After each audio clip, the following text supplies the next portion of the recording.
오늘의 이야기가 벌어진 장소는 송도의 절 화장사. 이곳의 불전 뒤에는 누구도 깊이를 모를 만큼 거대한 바위굴이 있습니다.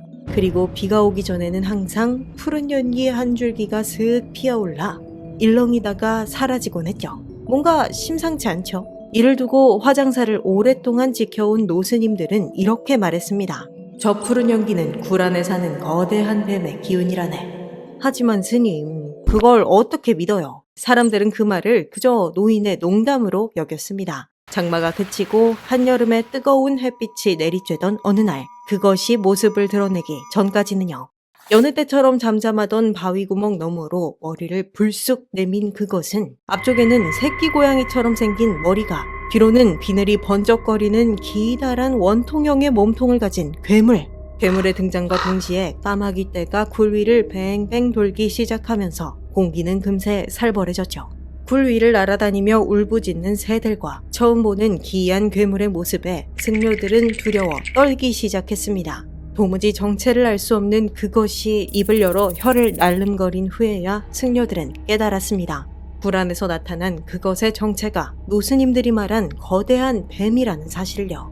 푸른 기운을 내뿜는 고양이의 머리를 가진 거대한 뱀의 모습은 사람들을 겁주기 충분했죠. 그런데 이 뱀은 인간을 해치지 않았습니다. 오히려 반대였어요. 어느 날 학질에 걸린 승려 하나가 뱀이 있는 바위굴 근처에 앉았는데 학질이 말끔히 나은 거예요. 이 학질이라는 게 이렇게 쉽게 낫는 병이 아니거든요. 니언은 편집을 너무 많이 한 나머지 편집이라면 학을 뗀다. 여기서 학을 떼다의 학이 학질을 의미해요. 이런 표현까지 생길 정도로 낫기도 어렵고 고통스러운 병이 학질인데 아무 노력 없이 그저 뱀이 사는 굴 앞에 앉은 것만으로 학질이 나은 거예요. 당시 절에 살던 다른 승려들도 학질에 걸린 상태였는데 이들도 바위굴 근처에 앉은 후 병이 말끔히 나았습니다. 혹시 저 뱀 병을 낫게 해주는 거 아닐까? 병을 낫게 해주는 아기 고양이 머리를 한 뱀이라 다시 보니 좀 귀여운 것 같기도 하고요. 뱀의 치유 능력이 알려진 후부터 근처 마을에 사는 사람들은 물론 아주 먼 곳에 사는 사람들까지 화장사의 바위굴을 찾았습니다. 병에 걸린 사람이 굴 앞에 향을 피우고 음식을 차린 뒤 북을 둥둥 치면 고양이 머리에 뱀이 나타나 음식을 먹었죠. 그렇게 사람들이 굴을 찾아와 병이 낫게 해달라 빌고 실제로 병이 낫는 일이 반복되면서 그 일은 어느새 하나의 관습이 되었습니다. 병자들이 뱀에게 치유를 부탁한 지도 어느덧 50년이 되었죠. 50년은요, 한 아이가 태어나 장성해 결혼하고 그가 낳은 아이까지 결혼할 만큼 긴 세월입니다. 이제 백성들에게 고양이 머리를 한 뱀과 뱀의 치유 능력은 당연한 것이 되었죠. 사람들은 병에 걸리면 너무도 당연하게 향과 음식을 챙겨 뱀을 찾았습니다. 이날도 역시 한 할머니가 병에 걸린 손자를 안고 화장사를 찾았죠. 할머니는 다른 사람들처럼 굴 앞에 향을 피우고 음식을 차렸습니다. 평소랑 조금 다른 점이 있다면 아무리 봐도 병을 고치러 온 게 아닌 것 같은 사람이 하나 있다는 것 정도. 좋은 말을 타고 한쪽 팔에 매를 얹고 개까지 데려온 그의 이름은 박만호. 기억해두세요. 그렇게 수상한 남자 박만호가 지켜보는 가운데 할머니는 음식 준비를 마치고 북채를 들었습니다. 뭔가 오늘은 평소와 좀 다른 기운이 느껴지지만 할머니는 그런 시선을 느끼지 못한 채 북을 2번 쳤죠.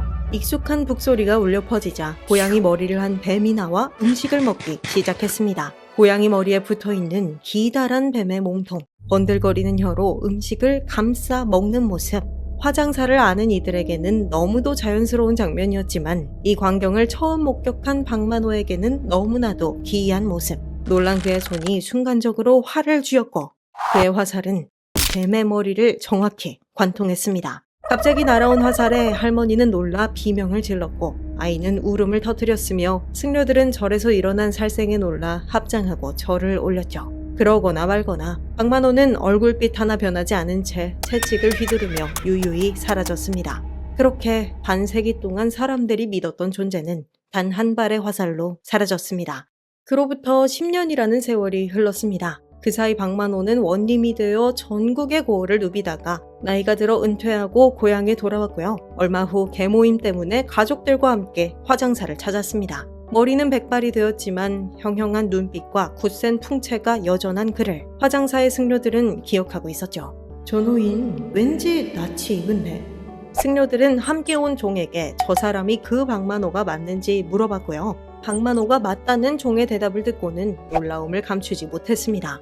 그 뱀을 죽이고도 아무 해를 입지 않았다니 대단한 사람인가 봐. 자신을 향해 수군거리는 사람들의 말소리가 들렸는지 박만호는 자리에 선 사람들에게 몸을 돌려 말했습니다. 오래전 이절에는 요사스러운 뱀이 하나 있었어. 내가 그 뱀을 화살 하나로 쏘아 죽였지. 중들은 내가 온 날 재앙을 당할 거라 생각했겠지만 보시오, 이 나이 되도록 건강하게 살아있을 뿐 아니라 높은 지위까지 얻지 않았어. 뱀은 그저 미물일 뿐이요, 어찌 사람에게 화나 복을 줄 수 있겠소. 그 자리에 있던 이들은 모두 박만호의 기백에 감탄했다고 합니다. 박만호는 그렇게 아무 탈 없이 천수를 누렸고 그의 자손들도 대대로 번창했다고 하네요. 묘두사 이야기 재밌게 들으셨나요? 댓글에서 묘두사를 다뤄달라고 하셔서 또 마침 괴물을 다룰 차례기도 해서 다뤄봤습니다. 박만호가 요물을 물리친 용사인가 싶으면서도 또 잘 살던 마을 사람들과 묘두사를 괴롭힌 악당 같기도 한 얘기였죠. 마음 한켠에 좀 찜찜함이 남는 이야기인데 다음 편에서 그 찜찜한 점을 다뤄보겠습니다. 오늘 이야기도 들어주셔서 진짜 감사하고요. 저는 지금까지 이야기꾼 니언이었습니다.